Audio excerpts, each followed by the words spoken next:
नमस्कार, मैं अल्पना त्रिपाठी। आप देख रहे हैं नया लुक। हम आज पहुँचे हैं किडनी पर बात करने के लिए, वार्ता करने के लिए डॉक्टर संत जी के पास। हमारे साथ मौजूद हैं डॉक्टर संत, जिन्होंने किडनी पर पिछले 10 साल से अपना योगदान दिया है, किडनी पे वर्क किया है कि कैसे उसके लक्षण पता चलेंगे, लोगों को ज़्यादा से ज़्यादा उनको कैसे उपचार पहले से पता चले, इस पे भी आपको कायदे से ब्रीफ इंफॉर्मेशन देंगे वो। तो सबसे पहले उन्हीं के पास चलते हैं और पूछते हैं कि कैसे, उसके क्या लक्षण हैं जिनसे हमें पता चलेगा किडनी की बीमारी आपको है या कैसे पता करें। तो सबसे पहले तो संत जी, आपका स्वागत है। धन्यवाद। मैं डॉक्टर संत कुमार पांडे, मैं वरिष्ठ गुर्दा रोग विशेषज्ञ इस समय चंदन अस्पताल में कार्यरत हूँ। मैंने अपनी शिक्षा पहले जनरल मेडिसिन में बनारस हिंदू यूनिवर्सिटी से प्राप्त किया, फिर मैंने अपना DM nephrology Jaipur Sawai Mansingh medical college से प्राप्त की। उसके बाद 7 वर्षों तक मैं गुर्दे संबंधी रोगियों के इलाज में लगा रहा। पहले मैं 4 साल तक किंग जॉर्ज मेडिकल यूनिवर्सिटी में विभागाध्यक्ष रहा। अभी मैं चंदन अस्पताल में कार्यरत हूँ।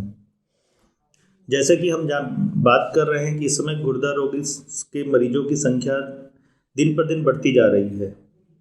बहुत सारे मरीज आ रहे हैं। जो नया डाटा हमारे पास आ रहा है उसमें हर 10 में से 1 मरीज, नॉर्मल आदमी को भी कहीं ना कहीं गुर्दे संबंधित बीमारी होने की संभावना रहती है। तो ये बहुत आम बीमारी होती जा रही है और इस बीमारी के बारे में लोगों को बहुत कम जानकारी है।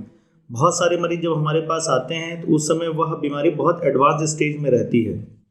उस समय हम चिकित्सकों के पास भी बहुत सारे विकल्प नहीं रहते हैं। तो हम यही चाहेंगे कि आपके माध्यम से आम जो जनता है वो इस बीमारी के बारे में जाने और उसका समुचित लाभ उठाए।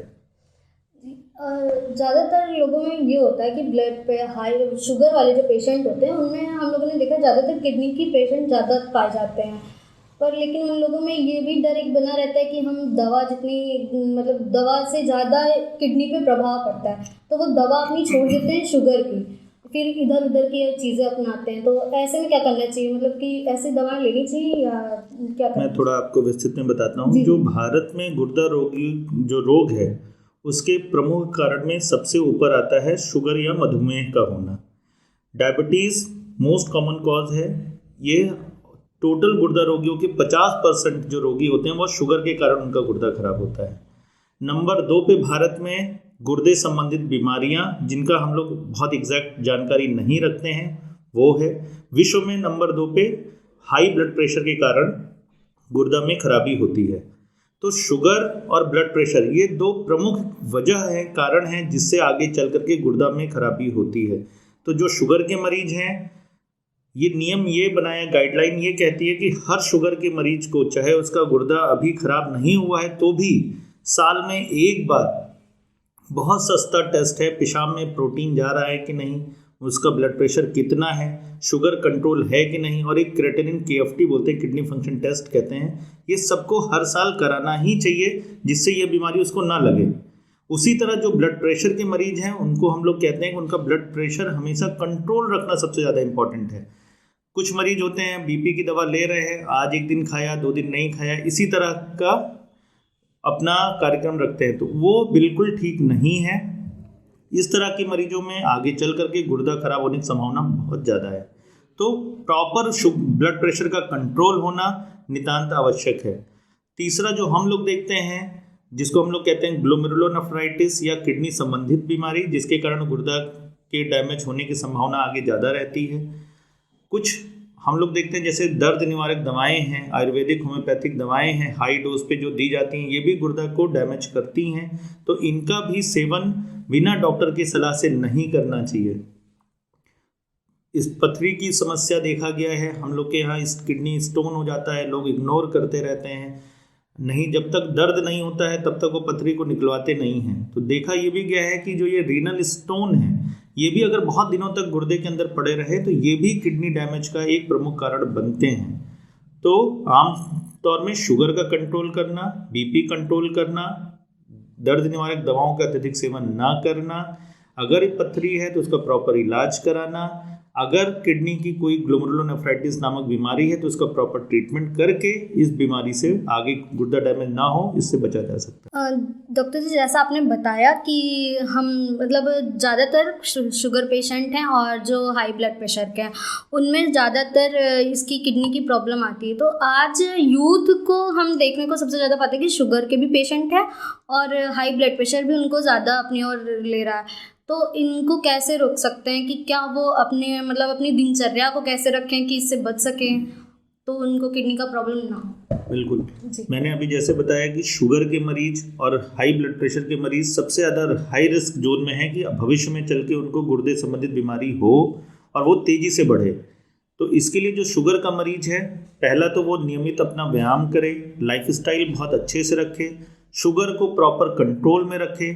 हम लोग HbA1c कहते हैं जो 3 महीने का एवरेज ब्लड शुगर बताता है। मैं हमेशा कहता हूँ वो 3 महीने का जो एवरेज ब्लड शुगर है वह लेवल 7 के नीचे रहे, तो इसका मतलब है कि उसका शुगर प्रॉपर कंट्रोल चल रहा है और भविष्य में गुर्दे संबंधित बीमारी होने की संभावनाएं कम है। उसी तरह जो ब्लड प्रेशर का मरीज है उसके लिए टारगेट रखा गया है कि उसका BP 130/80 के नीचे रहे। सिस्टोलिक 130, डायस्टोलिक 80 के अगर नीचे रहता है तब उसको हम लोग कहते हैं कि उसका ब्लड प्रेशर कंट्रोल है। ऐसे मरीजों में आगे गुर्दा डैमेज होने की संभावनाएं कम रहती है। इसके अलावा ये शुगर और जो ब्लड प्रेशर के मरीज हैं वो साल में एक बार यूरिन में प्रोटीन जा रहा है कि नहीं उसका टेस्ट, कहते हैं यूरिन माइक्रोअल्बुमिनुरिया, उनका किडनी फंक्शन टेस्ट एक बार जरूर कराना चाहिए, जिससे अगर कहीं पे भी डैमेज स्टार्ट हो तो उसको हम अर्ली स्टेज में ही पकड़ ले, जो आगे तेजी से बढ़ने ना पाए। और एक शोध आज का जो अभी जल्दी में शोध हुए हैं उनमें भी निकल के आया कि बच्चों में 20% लगभग बच्चों में पाया गया है कि किडनी की दिक्कतें हो रही हैं और ये लगातार मतलब ये परसेंटेज बढ़ ही रहा है। तो बच्चों को किस तरह से रोका जा सकता है कि उनमें किडनी की दिक्कतें ना आए, इस पर जो बच्चों में गुर्दे संबंधित बीमारी होती है उसका जो प्रमुख कारण है वो कंजेनाइटल डिजीज होती है। जैसे हमने कहा शुगर BP यूजुअली ये एडल्ट की बीमारी है, बट आजकल बच्चों में भी बहुत मोटापा है और जो मेन कारण है वो कंजेनाइटल डिजीज है। कंजेनाइटल का मतलब जन्मजात गुर्दे में कुछ ना कुछ डिफेक्ट है जिसके कारण बाद में चल के उसको किडनी संबंधित बीमारी लगती है। इसलिए बच्चों में हम लोग को अगर जैसे किसी बच्चे को बार बार पेशाब में जलन हो रही हो, पेशाब करते समय उसको दर्द होता हो, बुखार बार बार आता हो, पेशाब लाल रंग का हो रहा हो, अगर ऐसे किसी बच्चे में लक्षण हैं तो उनमें एक बार किडनी संबंधित जो जांचें हैं उसको करा करके आश्वस्त हो जाना चाहिए कि कहीं उसको गुर्दे संबंधित बीमारी तो नहीं है। इसलिए बच्चों में भी अब ये बहुत देखा जा रहा है। हम लोग 5 से 6 साल के बच्चों की भी कई बार डायलिसिस हमें करनी पड़ती है, तो यानी उनका गुर्दा उस स्टेज तक डैमेज हो चुका होता है। तो उसका अगर पहले से पता चल जाए तो हम लोग उसका और अच्छी तरह से निदान कर सकते हैं। अच्छा, जैसे आपने बताया तो एक तरह से जो आपने बताया तो लगा कि ये चीज़ जेनेटिक है। तो क्या ऐसा भी है कि जिन बच्चों को जेनेटिक नहीं है उनको भी हो सकता है कि जेनेटिक ना हो उन्हें भी हो सकता है क्या? बिल्कुल हो सकता है। जो जैसे ग्लोमेरुलोनेफ्राइटिस है, ग्लोमेरुलोनेफ्राइटिस का मतलब किडनी में इन्फ्लेमेशन है। ये जो ग्लोमेरुलोनेफ्राइटिस है ये किसी भी एज ग्रुप में हो सकता है, बच्चों से लेके बड़ों तक में हो सकता है। जो ग्लोमेरुलोनेफ्राइटिस है, most of the causes of glomerulonephritis होता है वो प्राइमरी होता है। प्राइमरी मतलब उसका कारण अभी तक वैज्ञानिकों ने खोजा नहीं है। हम लोग मान के चलते हैं कि कारण जेनेटिक हुआ होगा, बट उसका एग्जैक्ट कारण अभी पता नहीं है। सेकेंडरी कॉज ऑफ जेनेटिक जो ग्लोमेरुलोनेफ्राइटिस होता है उसमें हम लोग कारण ढूंढ लेते हैं। तो most of the patient is primary, that is उनका अभी एग्जैक्ट इटियोलॉजी पता नहीं है। मोस्ट लाइकली वो जेनेटिक लेवल पर होते हैं। इसलिए हम लोग को हमेशा मॉनिटर करते रहना होता है कि कहीं ग्लोमेरुलोनेफ्राइटिस होगा तो उस बच्चे के यूरिन में प्रोटीन और ब्लड की सेल्स आते रहते हैं। तो अगर हमने उनको पहले टाइमली पिक कर लिया, पता कर लिया, तो उस हिसाब से उनका ट्रीटमेंट कर पाएंगे। अगर हमें कारण नहीं मिल रहा है तो उनकी किडनी बायोप्सी कर लेते हैं, जिससे हमें पता चल जाता है कि एग्जैक्ट कारण क्या है जिससे गुर्दे में डैमेज हुआ है, जिससे हम उनका आगे प्रॉपर डायग्नोसिस करके उसका इलाज कर पाएँ। जी, और ये जैसे कि बच्चों से लेके बूढ़ों तक में होता है। सो अभी तक आपका जितना एक्सपीरियंस रहा है उसमें मतलब उसके हिसाब से आप क्या कहेंगे कि किस पीढ़ी को ये ज़्यादा दिक्कतें होती हैं और किस तरह से उससे बचें, ये भी जैसे मैंने पहले ही बताया है कि most common cause is diabetes, hypertension. ये यूजुअली एडल्ट की बीमारी होती है। गुर्दे की बीमारी बच्चों से लेकर के बूढ़ों तक हो सकती है। बच्चों में जो मोस्ट कॉमन कॉज वो जेनेटिक या कंजेनाइटल रहता है। बड़ों में जो मोस्ट कॉमन कारण कॉज रहता है वो sugar, blood pressure, glomerulonephritis, stone, ये सारे कारण रहते हैं। इलाज इन सब का लास्ट, अगर अर्ली स्टेज में हमें बीमारी का पता चल जाता है तब तो हम उसका इलाज प्रॉपर कर लेते हैं कि बीमारी का प्रोग्रेशन ना होने पाए, आगे बीमारी बढ़ने ना पाए। लेकिन अगर वो लेट स्टेज में हमारे पास आती है तो उस समय चिकित्सक के हाथ में बहुत ज़्यादा नहीं रहता है। बहुत सारे पेशेंट आते हैं जो एडवांस स्टेज में होते हैं, फिर या तो उन्हें हम सलाह डायलिसिस की देते हैं या ट्रांसप्लांट की देते हैं। तो स्टार्टिंग में पता करना सबसे ज़्यादा इम्पोर्टेंट है। जितना दिन बीतता जा रहा है, पेशेंट लेट स्टेज में आ रहा है, रिजल्ट जो उपचार का रिजल्ट परिणाम है वो अच्छा फिर नहीं रहता है। तो मैं हमेशा कहता हूँ कि पेशेंट अर्ली स्टेज में आए, जैसे उनको दिक्कत लगे वो चिकित्सक के पास आए जिससे बीमारी को रोका जा सके। जी, तो मैं ये जानना चाहूँगी आपसे कि कौन से मतलब लक्षण ज़्यादातर ऐसे उन लोग को लगे, क्योंकि इसके ज़्यादातर लक्षण तो नॉर्मल ही होते हैं, सूजन होना और बाकी जो हल्के फुल्के घर में ही जो लगते हैं लोगों को, दर्द होना, ये सारी चीज़ें। इनके अलावा मतलब उनको कैसे, कब वो जाने कि कैसे कि हमें जाना चाहिए, दिखाना चाहिए, तो इसके बारे में। और उसके साथ में ये भी कि अगर उनको होता है, किडनी प्रॉब्लम होता है, तो उनको अपनी लाइफ स्टाइल कैसे रखनी चाहिए, इन दोनों चीज़ों पर। तो दो प्रश्न हैं। पहला तो उसके गुर्दे संबंधित बीमार रोगियों के क्या क्या लक्षण होते हैं जी।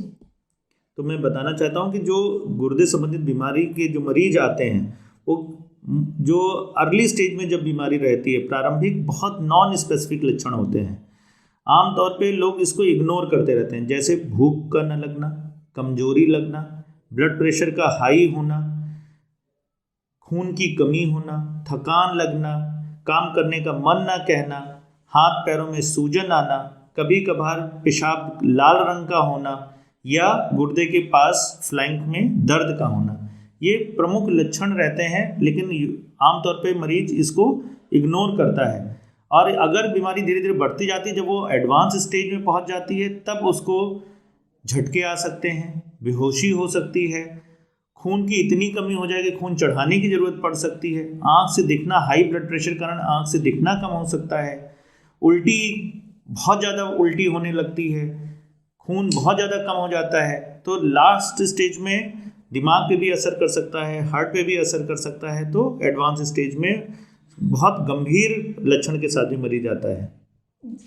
दूसरा जो पार्ट था कि हम इसको बचें कैसे, तो मैंने यही बताया कि हमें कारण को ढूंढना है। जिस कारण से गुर्दा खराब हो रहा है हमें उसको हर हालत में ठीक करना है। अगर शुगर है तो शुगर कंट्रोल करें, आगे शुगर अगर हम कंट्रोल नहीं करेंगे तो कोई भी दवाई देंगे तो फ़ायदा नहीं होगा। साथ साथ में अगर पेशाब में प्रोटीन जा रहा है तो कुछ हमारे पास दवाइयाँ हैं जो प्रोटीन को घटाती हैं, जिससे किडनी डैमेज स्लो होता है, तो हम उस पर ध्यान दें। डाइट का बहुत इंपॉर्टेंट रोल है। हम लोग अर्ली स्टेज में लो प्रोटीन डाइट देते हैं जो कि देखा गया है किडनी डैमेज को स्लो करता है। ब्लड प्रेशर है तो उसको कंट्रोल करें, डाइट में नमक का सेवन कम करें।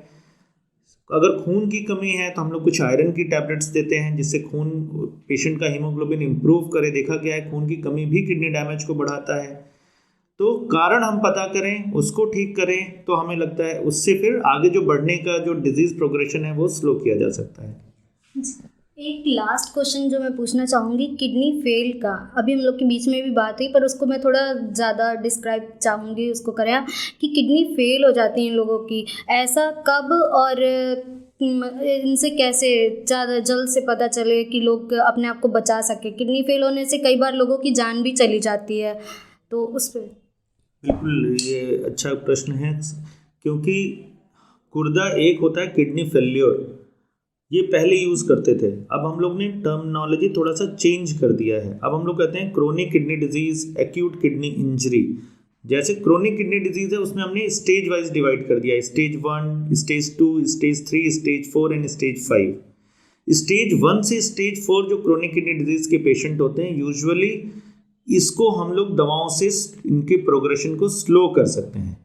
तो हमारा एम यहाँ पे डिजीज़ के प्रोग्रेशन को स्लो करना है कि वो स्टेज 5 में पेशेंट ना पहुँचने पाए। स्टेज 5 वो पेशेंट होते हैं जिनमें अब हम दवा से उसको नहीं रोक सकते। अब पेशेंट को अगर जीवित रहना है तो उसको रीनल रिप्लेसमेंट थेरेपी बोलते हैं, उसकी ज़रूरत पड़नी ही पड़नी है।